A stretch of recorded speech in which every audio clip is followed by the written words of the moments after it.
आप देख रहे हैं ब्रेकिंग बैरियर्स। मैं हूं आपकी होस्ट आलिया।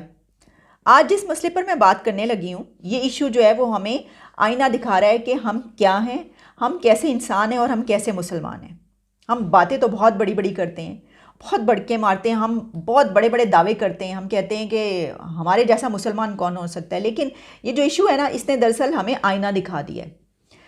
और जो मसला है वो ये है कि कराची में तारिक रोड पर एक मस्जिद है जिसको मदीना मस्जिद जिसका नाम है। सुप्रीम कोर्ट ने उस मस्जिद को गिराने यानी ढाने का हुक्म दे दिया है कि इसको ढा दिया जाए। इसकी वजह यह है कि वो मस्जिद नाजायज़ जगह पर बनी हुई है, यानी वो मस्जिद, उसके लिए जगह वो नहीं थी मस्जिद बनाने के लिए। वो जगह एक पार्क की जगह है, वहाँ पर एक पार्क बनाया जाना था, लेकिन वहाँ पर कब्ज़ा करके, नाजायज़ कब्ज़ा करके, गलत तरीके से, गैर कानूनी तरीके से वहाँ पर मस्जिद बनाई गई। अब जब ये मामला उठा बहुत सालों के बाद, तो सुप्रीम कोर्ट ने ये कहा कि ये तो जायज़ नहीं है, ये तो गैर कानूनी है, कब्ज़ा करके बनाई गई है, और सुप्रीम कोर्ट ने यह हुक्म दिया कि इसको गिरा दिया जाए। अब जब ये मामला हुआ तो आप जानते हैं कि एक तो जाहिर है कि मुसलमान मुल्क में ऐसा कि मस्जिद जो है किसी को ढाना कितना मुश्किल है, और वो भी पाकिस्तान जैसे मुसलमान कंट्री में कि जहाँ पर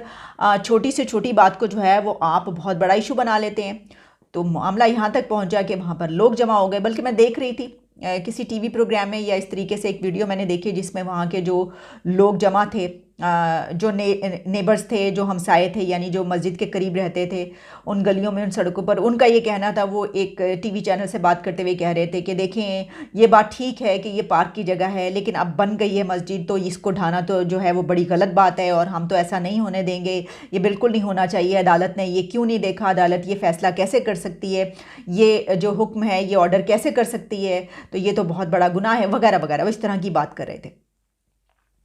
अगर तो बात सिर्फ उन्हीं लोगों तक रहती जो वहाँ पर रहते हैं उस लोकेलिटी में, तो हम कह सकते हैं कि देखें, हो सकता है कि उनको इतनी आगही ना हो, वो ये ना जानते हो कि एक तो ये कि अदालती मामलात क्या होते हैं, दूसरे हो सकता है कि उनको इतना ज़्यादा ना पता हो कि भाई एक जो गलत बात है, एक मुसलमान होने के नाते आपको इसकी इजाज़त नहीं है, किसी भी सूरत आपका जो दीन है वो भी आपको इसकी इजाज़त नहीं देता आप किसी की जगह पर गैर कानूनी कब्जा करके वहाँ पर आप मस्जिद खड़ी कर दें। लेकिन चलें, उन लोगों तक तो हम कह सकते हैं कि एक तो ये कि उनकी एफिलिएशन है उस जगह से और वो ये नहीं चाहते वैसा, और दूसरा वो डरते भी हैं। लेकिन इतने बड़े बड़े लोगों ने इसके मुतालिक ऐसे ऐसे स्टेटमेंट्स जारी किए हैं कि हैरानी होती है। एक तो ये कि हम जानते हैं कि हमारे जो बड़े सीनियर जर्नलिस्ट हैं अंसार अब्बासी साहब, उन्होंने इसके ऊपर कलम फरसाई की, उन्होंने कलम उठाया और उन्होंने लिखा कि ये क्या हो रहा है, बल्कि उन्होंने ट्वीट भी किया कि ये जो कुछ हो रहा है, ये जो सुप्रीम कोर्ट ने एक ऑर्डर किया है तो ये क्या है, और उन्होंने पूरा एक आर्टिकल भी लिखा इसके ऊपर, और वो इस बात के ख़िलाफ़ हैं। वो ये कह रहे हैं कि क्यों इसको ढाया जा रहा है। अब आप सोचिए कि वो एक कितने सीनियर जर्नलिस्ट हैं और कितने ज़िम्मेदार एक इंसान समझे जाते हैं, और ज़ाहिर है कि उनको दीन के मामलात का भी पता है। ऐसा तो नहीं हो सकता, वो तो बल्कि बहुत ज़्यादा उनको मजहबी और दीनी समझा जाता है। लेकिन इसके बावजूद वो ये कह रहे हैं कि ये क्यों, और हालांकि वो ये जानते हैं कि गैर कानूनी जगह पर नाजायज़ कब्ज़ा करके कोई भी ऐसी चीज़ बनाना, चाहे वो जितनी मर्ज़ी जो है वो मुकद्दस हो, वो जायज़ नहीं है। अल्लाह ने उसका हुक्म नहीं दिया, आपके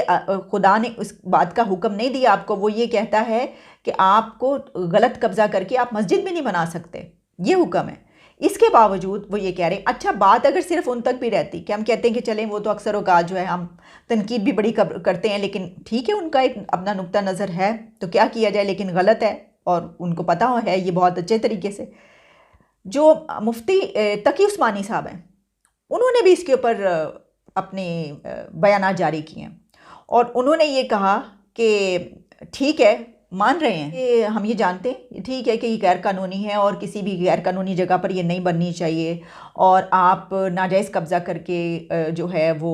कानून के ख़िलाफ़ जाके मस्जिद नहीं बना सकते किसी जगह पर, पार्क की मस्जिद है। लेकिन अब जब बन गई और ऐसा हो गया तो अब फिर सुप्रीम कोर्ट नहीं जानता सुप्रीम कोर्ट ने क्यों ऐसा ऑर्डर दिया, उसने क्यों इसको गिराने की बात की है, तो बड़ी गलत बात है। एक मुसलमान कंट्री में एक ऐसा हो रहा है, एक मुसलमान मुल्क ऐसा कर रहा है। और इसके अलावा उन्होंने क्या कहा, उन्होंने कहा हुकूमत का काम है ना ये तो मस्जिदें बनाना। अब हुकूमत अगर मस्जिद नहीं बना रही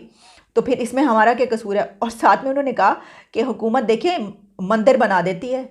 और गुरुद्वारा बना देती है, ये सब बना देती है। यानी दूसरे जो मज़ाहिब है उनकी इबादत गाहें बना रही है हुकूमत,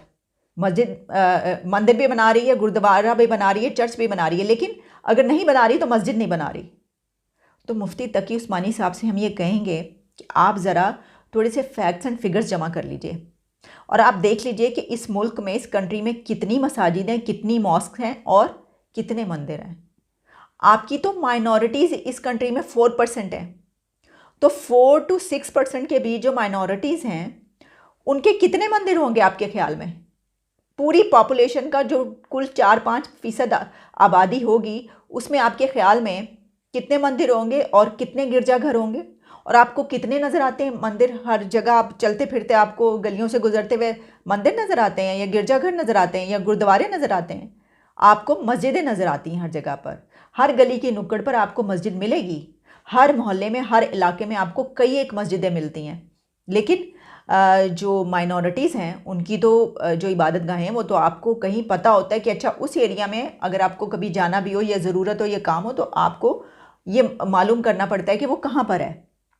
दूर दराज होती है। तो ये मेरा कहने का मकसद है कि ये हैरत की बात होती है, हैरानकुन बात होती है कि इतने पढ़े लिखे लोग, इतने कहना चाहिए कि लर्नड पर्सन्स जिनको कहा जाता है, स्कॉलर्स कहा जाता है जिनको, इस्लामिक स्कॉलर्स, वो ऐसी बात कर। इसके साथ ही मुझे एक और ख़बर भी याद आ गई। ये जो खबर मैंने आपको बताई इसकी से मिलती जुलती एक और ख़बर भी है, और वो ख़बर ये है कि अफ़गानिस्तान के शहर हेरात में वहाँ की जो अथॉरिटीज़ हैं, हुकूमत ने वहाँ पे शॉपिंग मॉल्स में जो मैनिकन्स यानी जो स्टैचूज़ खड़े होते हैं, जिनको जो वार्डरोब होती है, जो कपड़े होते हैं वो पहना दिए जाते हैं डिस्प्ले करने के लिए, उनको क्योंकि वो मुजस्समे हैं और वो कहा जाता है कि इस्लाम में ये हराम है, तो वहाँ पर आकर जो तालिबान हैं उन पुतलों को यानी उन मुजस्समों को, स्टैचूज़ को लिटाकर उनके सर कलम कर रहे हैं, सर तन से जुदा कर रहे हैं। तो वो सर तन से जुदा पॉलिसी जो है ना वो आजकल हेरात में उन मुजस्समों पे चलाई जा रही है, उनके सर कलम किए जा रहे हैं, उनके सर तन से जुदा किए जा रहे हैं, जो सिर्फ बेचारे एक प्लास्टिक के बने हुए होते हैं। तो मतलब वो अपना शौक़ पूरा कर रहे हैं, सर तन से जुदा करने का शौक़। वो कहीं पर भी वो कह रहे हैं कि अच्छा अभी हम डर के मारे, अभी हमने पूरी दुनिया को ये दिखाना है कि हमें रिकग्नाइज़ कर लें, तो हम इंसानों के ऊपर तो ये काम अभी हम रुके हुए नहीं कर रहे, तो अब शौक़ किस पे पूरा करें भाई? तो उन्होंने कहा चलो शौक़ ही पूरा करना है, तो ये देखो स्टैचूज़ मिले हैं। उन्होंने ऑर्डर जारी किया कि क्योंकि ये गैर इस्लामी है और इसकी जो है वो इजाज़त नहीं है, लिहाजा अथॉरिटीज़ ने कहा कि हर दुकान पे जाओ, शॉपिंग मॉल्स में जाओ और ऐसे जितने भी स्टैचूज़ आपको नज़र आए उनको पकड़ें और उनकी गर्दनें उड़ा दें। तो वो उनको, उनकी जो गर्दनें हैं वो उड़ा रहे हैं, यानी ये कि उनके सर जो हैं वो गायब कर रहे हैं, काट रहे हैं। अब आप अंदाज़ा कीजिए, अनबिलीवेबल कि आप इस दौर में रह रहे हैं और आप ये हरकतें करते फिर रहे हैं और आप उस पूरी दुनिया से कह रहे हैं कि हमें रिकग्नाइज़ करो। अच्छा, जिन लोगों को आप कह रहे हैं, सोचने की बात यह है कि एक तो आप ये काम कर रहे हैं इंतहाई मज़ाक़ खेज़, और इस पर क्या कहा जाए ये तो समझ ही नहीं आती कि इसके ऊपर तबसरा क्या करें। तो दूसरी तरफ आप उन कंट्रीज़ से कह रहे हैं कि वो आपको तस्लीम करें, तो उन कंट्रीज़ में तो ये बिल्कुल स्टैचूज़ क्या, वहाँ पे तो जो कुछ चलता है आप सब कुछ जानते हैं। तो फिर आप उनसे क्या ही क्यों रहे हैं कि वो आपको तस्लीम करें, बल्कि आपको चाहिए कि आप उनको तस्लीम ना करें। अगर आप जो स्टैचूज़ खड़े हैं शॉपिंग मॉल्स में सिर्फ कपड़े डिस्प्ले करने के लिए, दिखाने के लिए लोगों को, अगर आप प्लास्टिक के वो पुतले उनकी भी गर्दनें उड़ा रहे हैं, आप इतने सख्त हैं इस बारे में, आपका ये नज़रिया है, आप ये समझते हैं, तो फिर जिन तमाम कंट्रीज़ से आपने पैसे लेने हैं, जिनके बलबूते पर आपने आगे चलना है, जिनसे आप दरख्वास्तें कर रहे हैं, रिक्वेस्ट कर रहे हैं और पाकिस्तान से कह कर हमसे भी जो है वो रिक्वेस्टें करवा रहे हैं वहाँ पर, तो आपको तो ये कहना चाहिए कि हम तो ऐसे तमाम कंट्रीज़ को मानते ही नहीं जो वहाँ पे इस तरह की हरकतें करते हैं। वहाँ पे तो वो गैर इस्लामी कंट्रीज़ हैं और वहाँ पे स्टैचूज़ क्या खड़े होते हैं, वहाँ पे तो पता नहीं क्या क्या कुछ होता है। तो इनको तो खुद जो है वो कहना चाहिए कि हमारा आपसे कोई ताल्लुक़ नहीं है, आप हमें पैसे ना दें, हम खुद ही करेंगे। मुझे समझ नहीं आती कि अच्छा अपने मफाद के लिए, जहाँ पर बिल्कुल देखिए ना, मैंने इसको इसलिए मिलाया कि जिस तरह ये मस्जिद की बात हो रही है कि आप, क्योंकि ये मस्जिद बनी है और आप कह रहे हैं कि चलो अब बन गई है तो इसको ठीक है रहने दो, तो आप कह रहे हैं कोई बात नहीं, नाजायज़ ज़मीन पर बन गई है तो इट्स ओके, एक आधी मिसाल की खैर है, आप बनी रहने दें। इसके लिए आप इसको भी एक्सेप्ट करें कि वो गैर कानूनी है तो भी कोई बात नहीं, आप जो पार्क है वो कहीं और पे बना दें, यहाँ पे क्यों बना रहे हैं, इतने तो पार्क पड़े हुए पहले भी। उसी तरीके से तालिबान भी क्या कर रहे हैं कि वो कह रहे हैं कि उन डिस्प्ले जो किया गया उनको उनके जाके प्लास्टिक के उसको स्टैचूज़ की गर्दनें काट रहे हैं, और उन कंट्रीज़ को कह रहे हैं कि जो गैर इस्लामी है जहाँ पर ऐसे स्टैचूज़ की भरमार है, उन लोगों को वो कह रहे हैं कि आप हमें तस्लीम करें और हम हमसे ताल्लुकात बढ़ाना चाहते हैं। ये है सिचुएशन। तो हम कितने क्या कहना चाहिए इसमें, मुनाफिक हैं। ये मुनाफिकत है ना, डबल स्टैंडर्ड्स हैं कि जहाँ पर आप अपना सही समझते हैं वो आपके लिए ठीक है, आप उसको जायज़ समझते हैं, और जहाँ पर आपको लगता है कि नहीं ये तो इससे तो कोई फ़ायदा नहीं है, तो आप कहते हैं नहीं ये हमें नहीं चाहिए, इसको तो काट दो, इसको तो मार दो। ये है हमारी सिचुएशन। अंदर से जो है हम ऐसे हैं, ऐसे मुसलमान हैं। कोई सच्चा और पक्का मुसलमान जो है उसको तो ये नहीं कहना चाहिए कि गैर कानूनी जगह पर ये बनाए तो आप जो हैं वो कोई बात नहीं, इट्स ओके, फिर क्या हो गया, ऐसा तो नहीं हो सकता ना, ये तो असूलों के ख़िलाफ़ है। तो ये सिचुएशन है। ये सारे जो है ना मामलात एक दूसरे से मिलते जुलते हैं। जिस तरह मैंने आपको कहा कि वो बाबा बुल्ले शाह ने कहा है, किसने कहा है कि मस्जिद ढा दे मंदिर ढा दे जो कुछ ढेंदा, पर किसी दा दिल ना ढामी, दिल रब दिला विच रहिंदा। हम इस हुक्म को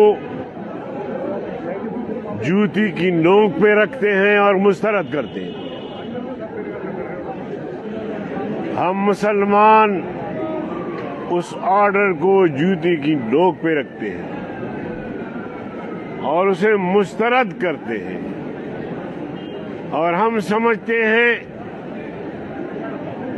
कि जज साहब का अब हमें जायजा लेना होगा, हमें तफ्तीश करना होगा कि ये जज साहब क्या मुसलमान